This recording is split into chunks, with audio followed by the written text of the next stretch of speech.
মাজুলী বুলি ক'লে এনেও ভাল লাগে আৰু মাজুলীটো অসমৰ হৃদপিণ্ড হয়, কলিজা। তো বহুত দিনৰ আগতে একচুৱেলি বিহুৰ সময়ৰ পৰা অহা কথা আছিলে মাজুলীলৈ, কিন্তু মিলাব পৰা নাছিলো। ইটো সিটো কামত ৰূপালীও চলাই আছিলো। অৱশেষত আহিলো মাজুলীলৈ আৰু আহি আজি সঁচাকে ভাল লাগিছে। বজাৰলৈ গলো, চব চালো, বৰালি মাছ আনিলো, দৈ আনিলো, ইয়াৰ দৈ খালো। এই মাজুলী এতিয়াও বহুত ভোগালী আৰু মানে সেইখিনি নাই। আপোনাৰ মাজুলী যিটো অসমীয়া মানে যিটো বিৰল পৰিৱেশ, সেই পৰিৱেশটো এতিয়াও আছে, যিবোৰ আমি সৰুতে আইতাহঁতৰ ঘৰত পাইছিলো শিৱসাগৰত।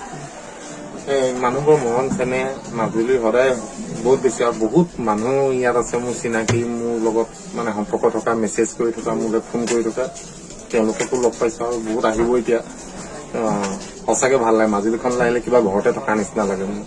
সেইটোৱে দেখা পায় নহয়, এতিয়া একচুৱেলি ৰাতিপুৱা হৈ আছে, মই ইমানখিনি ডিফাৰেঞ্চখিনি গম পোৱা নাই, কিন্তু মাজুলীখন খুব বৰ বেছিকে ডেভেলপ হৈছে, খুব বেছিকে আগবাঢ়ি গৈ আছে আৰু ভাল লাগে যে এনেকুৱা এখন আধ্যাত্মিক জেগা এনেকুৱা এটা স্তৰলৈ গতি কৰিছে। যোৰহাটৰ যিখন দলং, সেই দলংখন হৈ যোৱাৰ পিছত মাজুলী এটা বেলেগ গতি ল'ব, সেইটো মই জানো। কাৰণ যিহেতু আমাৰ বগীবিল দলংখন হোৱাৰ পিছত ধেমাজি লখিমপুৰৰ যিটো কণ্ডিশ্যন হৈ গ'ল, একদম বেলেগ হৈ গ'ল। তেনেকে মাজুলীখনো খুব ভাল হ'ব। মই খালি এটাই আশা কৰিম, মাজুলীৰ যিটো আধ্যাত্মিকতা আছে আৰু যিটো আত্মা আছে, আত্মাটোক যাতে অকণমান দাগি নালাগে, অকণমানো যাতে হাল সলনি নহয়। কাৰণ মাজুলীৰ মানুহ বুলি ক'লে মৰম চেনেহে আৱৰা হয়। সেইখিনি গোটেই অসমৰ মানুহে জানে, গোটেই মানে যিবোৰ মানুহ সকলোৱে জানে যে মাজুলীৰ মানুহ মৰম মানে খুব বেছি মানুহক মৰম দিব পাৰে, তেওঁলোকেও মৰম বিচাৰে।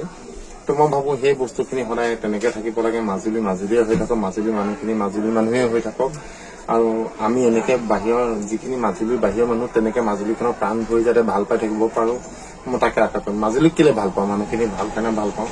ডেফিনেটলি সদায় ভাল হৈ থাকক আপোনালোক। আমাৰ গোটেই অসমীয়াৰ গোটেই প্ৰাণ কেন্দ্ৰ এইটোৰ পৰাই গোটেই অসমখন চলে। গতিকে এই জেগাটুকুৰাত কোনো ধৰণৰ মানে অৰাজকতাটো কেতিয়াও কোনো অসমবাসীয়ে নিবিচাৰে। অসমবাসী হিচাপে ময়ো নিবিচাৰো যে মাজুলীত ক'ৰবাত এটা দাগি পৰক, মাজুলীত ক'ৰবাত এটা খুঁত আহক। আমি সকলোৱে মাজুলীক বিৰাট ভাল পাওঁ। ইয়াত নাথাকিলেও মাজুলীখন আমাৰ হিয়াৰ আমুঠো হয়।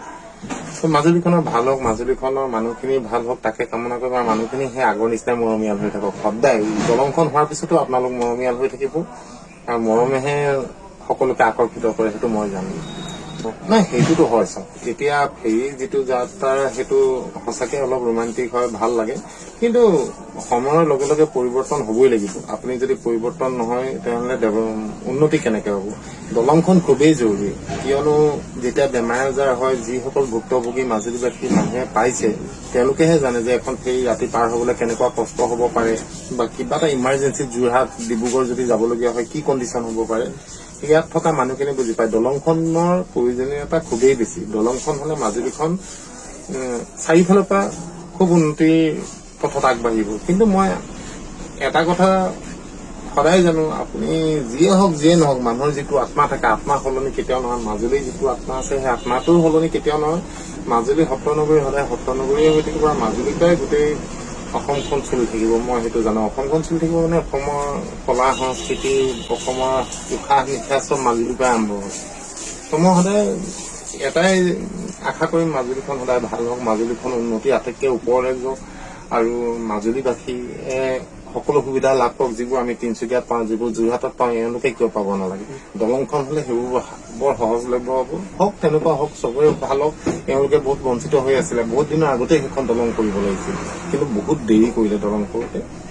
কিন্তু এতিয়া যি হবলৈ গৈ আছে, খুব ভাল হবলৈ গৈ আছে। মাজুলীখনৰ ভাল হওক, তাকে ভাবিছো। নাই, ড্ৰাইভাৰ হ'ব নালাগে, কিন্তু অনাগত দিনত যিবোৰ গাড়ী আহিব, সেইবোৰ চলাবলৈ কোৱালিফিকেশ্যনৰ খুবেই দৰকাৰ হ'ব।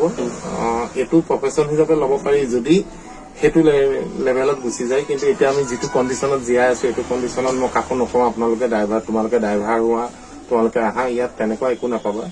কিন্তু যেতিয়া এইটো এটা চিষ্টেমৰ মাধ্যমেদি এটা হ'ব, মানে তুমি এটা পৰীক্ষা দিব লাগিব, পৰীক্ষাত পাছ কৰাৰ পিছত বা তোমাৰ ইমানটো কোৱালিফিকেশ্যন থাকিলে তুমি এখন গাড়ী ড্ৰাইভাৰ হ'ব পাৰিবা।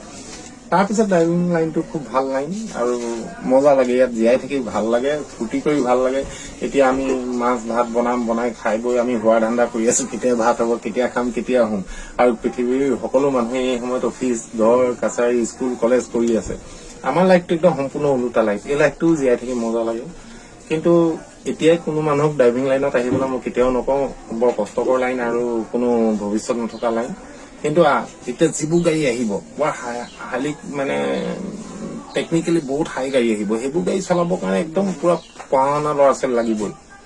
তো বেছি বছৰ নাই, এইটো এটা ভাল প্ৰফেশ্যন হ'ব আৰু ইয়ালৈ মানুহ উপজাচি আহিব। যিসকল ড্ৰাইভাৰক আমাৰ সকলো যাত্ৰীয়ে ছাৰ বুলি ক'ব, আৰু সেইটো দিন চাবলৈ মই বৰ আশাৰে ৰৈ আছো, যেতিয়া ড্ৰাইভাৰ এজনক কোনোবাই ছাৰ বুলি মাতিব, আৰু সেইটো দিন আহিব। আৰু সেইটো কাৰণে ড্ৰাইভাৰ সকলো সেইটো লেভেলৰ হ'ব লাগিব।